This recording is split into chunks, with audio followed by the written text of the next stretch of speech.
Hi, it's Sandy here from the cabin again, ready for our August fireside chat.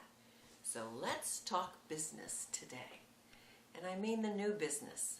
I think we can all see that the old models of business used by Enron, where they manipulate people, manipulate numbers, the frauds, recent frauds we've seen in all the banking business, it no longer works. And it no longer works for a reason. We're moving into a new human consciousness. And along with that, all of our institutions, including and especially business, need to begin to move from a more humanistic, more integrity. And there's some basic rules, I think, for this. So today I'm going to really be aiming this video at CEOs, whether you're the CEO of your own business or someone else's, large or small, and trying to cover what I think are the basic mistakes, key mistakes that all the businesses I work with I see make, and some basics and solutions. And I have a treat for you.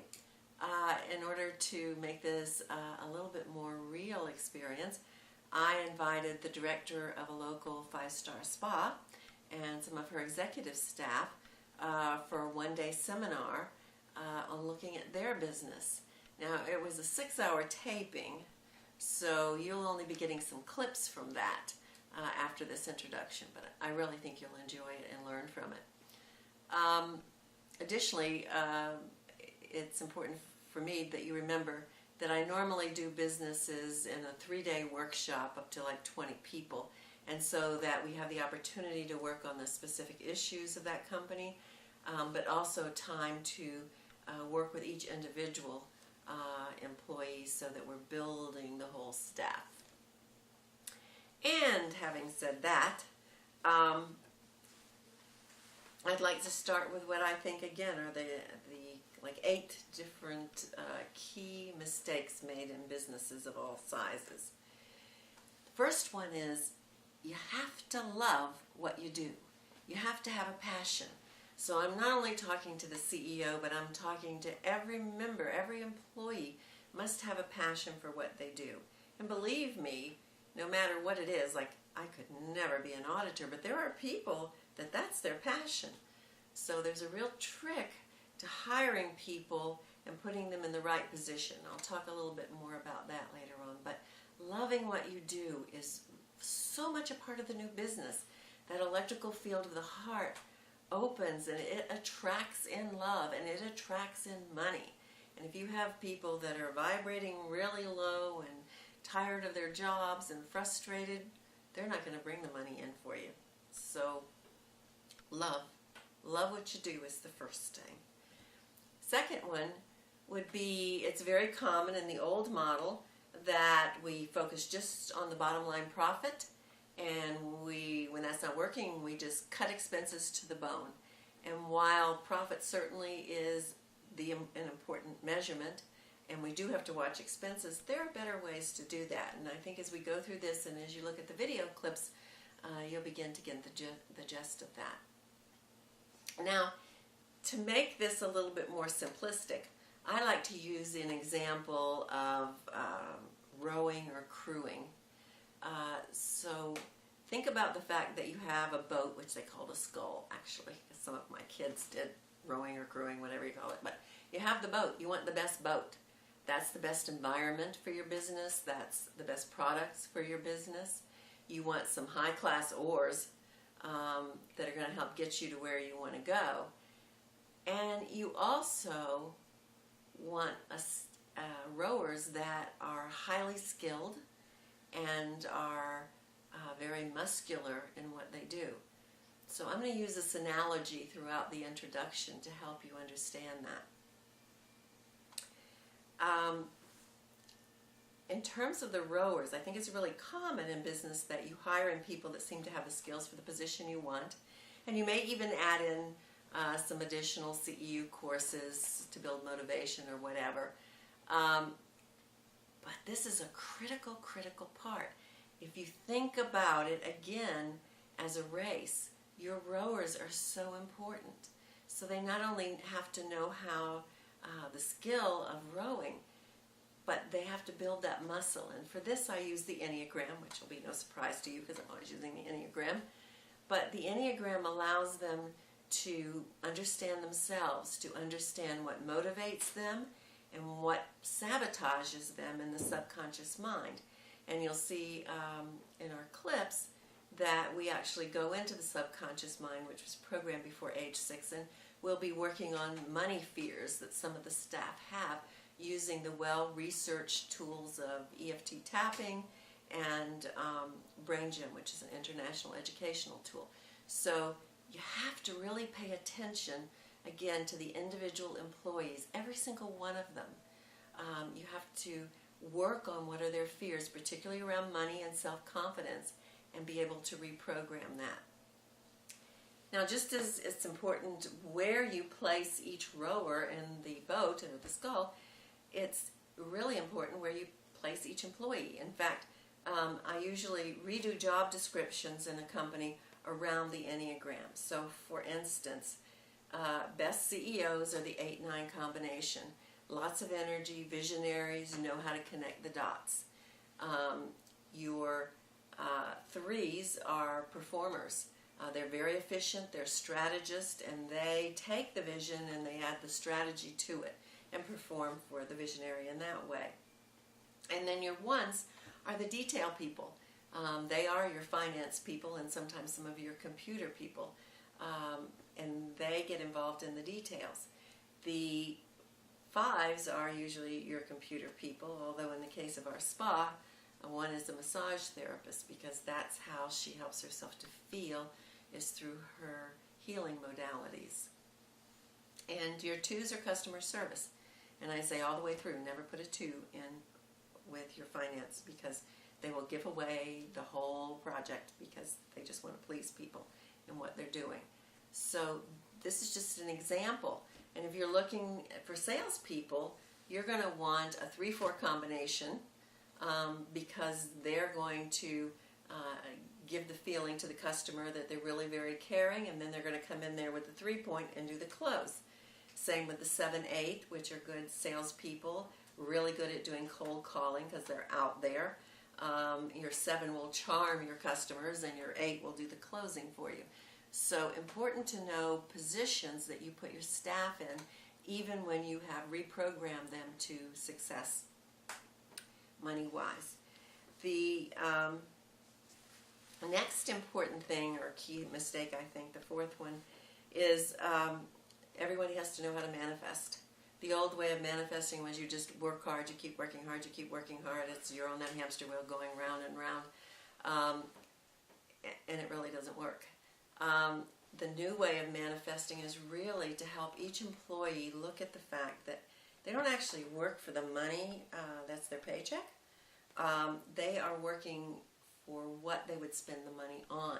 So to spend time with each employee in your staff meeting saying, you know, what is your dream? If you didn't have to work, where would you spend your money? And it's going to be on travel or family or courses they want to take.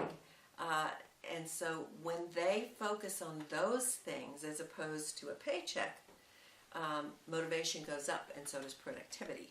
And it's important to share those dreams with every member of the team because they can then reinforce that for the person. So manifesting, and the new way of manifesting, is another critical key. We didn't have time to go over all that in the clips, but if you will go to my website at sandrafinley.com and look under the new business paradigm, you will see not only a lot of the new rules, but towards the end you'll see the actual steps for manifesting. The 5th key has to do with creating something bigger than yourself. So it's human nature to want to give, to want to produce even more when you're thinking of something more than a paycheck or even your own dreams. So every company I go into, I ask them to find a nonprofit or a project of some kind, any kind, that's bigger than themselves. And the point is, they may give some seed money out of their profits to get this organization going, but the most important thing is that they help make the organization self-sustainable. So it works certainly globally for the nonprofits, but it also works to drive your productivity up because your employees will get so excited about the part that they're playing in this thing that is bigger than themselves. Now again, the sixth key is about vision mission. So if we look at, we've talked about our crewing race, and we've seen that we have the best boat and we have the best oars, and now we've built our staff and we've got them highly motivated, but everybody has to be on the same page about where we're rowing to, where we're going. So that's really comes into your vision, mission, goals, and value statements. Now back in the 80s when Edward Deming was doing his quality improvement, this became in vogue. So when I go into companies, along with policy and procedure manuals that never get used, I usually see these things written up, which nobody ever looks at again. They're too long, they're too flowery, you can't understand them, much less live them. So we want to make sure that your vision statement is global. What are you trying to bring to the world? In the case of the spa, they're trying to bring de-stress and health to people.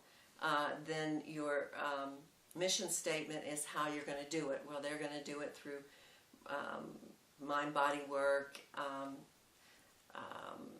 helping people with massage, etc. And then you want your goals. And we spent a lot of time in the clips on goals because every company has to be realistic about the goals, about how your profit's going to happen. So I'm going to kind of leave that to, you're looking at that in the video. But the goals of increasing profits, decreasing expenses, increasing cash flow, and all of these, and increasing new clients, all of this is an exciting way that can be brainstormed. And I give you a formula for that in the video clips that you'll be seeing. So vision, mission, statements, goals. That gets everybody on the same page, everybody rowing in the same direction. But even with them rowing in the same direction, we need to have them work as a team coherence. So in the video you'll see that I use a very simplistic pyramid that talks about 5 typical dysfunction members of a team. So having all these very powerful individuals, but trying to get them to work as a team can be an effort. So for instance, in the video, one of the key frustrations for the director of the spa was that she's always having people come to her and complain that other people aren't doing their job. And in fact, some people are doing not their job, but other people's jobs. So, an example she used was the 3 on our staff. And, when you look at a 3 and you understand them from an Enneagram, they always just want to they're very efficient and they just want to get the project done. So he would look around and he would see these things need to get done, whether they were his or not. And then he would go about reprioritizing the whole work schedule, doing other people's work, enabling them, which is not a good thing, but then also not always getting his work done. So using the Enneagram helped her to understand that. She had a 5 who, they like to kind of stay by themselves. She had some trouble getting her to keep her room clean, but at the same time, the 5 would go downstairs and do everybody else's laundry and dishes. And if you understand that a 5 needs their own little fort, so she'd go into her room and she would feel through giving her massages, and then she needed her alone time downstairs. So understanding your staff through the Enneagram helps you to help them change and to in fact get back to doing their own workload.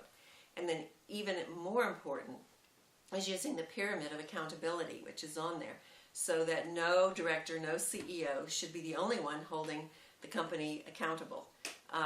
Staffs and employees should at their staff meetings have contracts with each other, have their goals right in front of them, they understand, and then hold each other accountable. And believe me, that's more important than having the CEO hold you accountable. You'll see how great that works when you get the team holding everyone accountable for what they're doing. And then now that we have the powerful individuals, they know where they're going. We have a team coherent work through the pyramid. The last step we looked at was flow charting, which is your processes. And flow charting is so powerful because when you get the group together and they start writing down and putting up on the wall what they think the process is, and then the next person is saying, no, that's not how we do it, you begin to see so much is going on you don't realize, and it gives you a real opportunity to be able to get in there and change some of the processes and make them more efficient, therefore driving up your profits. And if you're starting a whole new plan, which I think the spa will be doing with some of their packages, then you start a whole new design from the beginning with the flow chart so that you can put the most efficient steps in place and actually use it as a training tool for new people coming on as to how you do this. And finally, we talked only a little bit about marketing and advertising. So I've never done a lot of this because I think when you're putting out the best product that you can, the word of mouth spreads so fast. It's pretty incredible. People do your advertising for you. However, I do and believe and have experienced that you need to have a really hot website. One, because in our culture it's become a way that people see if they can trust you if you have a website. But for me, it's like sending up a flare that says, hey, I'm here, for anyone who wants to look at this work and sample it and see if it's what you need. So I think websites are important. In the handout or in the paper you'll see under the new business on the website, you will also see that I address win-win strategic partnerships. I think that's very important. They're now calling them affiliates and joint venture. But, for instance, I'm probably going to be moving a lot of my work towards mothering centers that I believe in, working with pregnant women and young mothers. So I can have several affiliates or joint venture people. Locally, I'm going to an obstetrician and a pediatrician and look at how we can work together doing that.